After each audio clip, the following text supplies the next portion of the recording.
Hacks for ADHD writers. Focus without crying.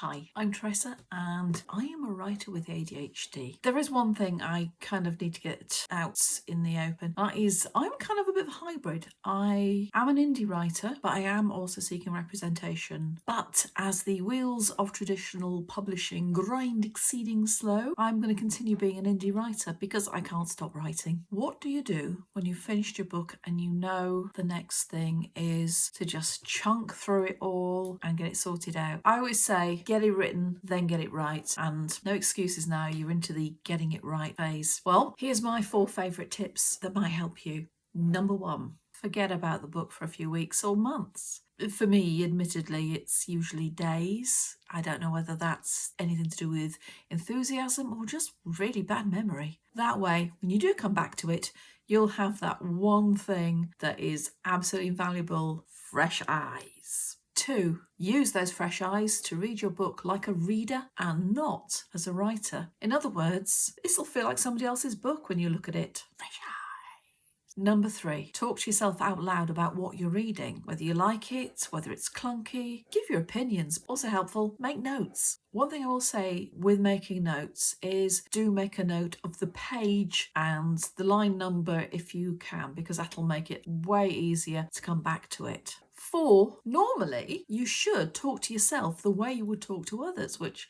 hopefully is kindly, but all that is going to go out the window when you're editing. Now, I don't mean be thoroughly unnecessarily mean to yourself, but don't take any nonsense from yourself.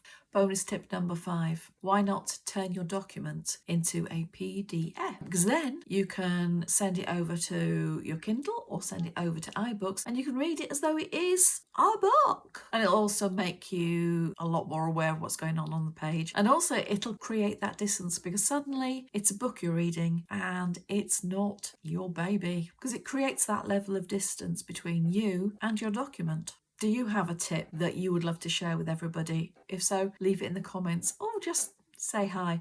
And if you can give this video a like and a subscribe, it will be great, because together we are definitely going to get our books written our way.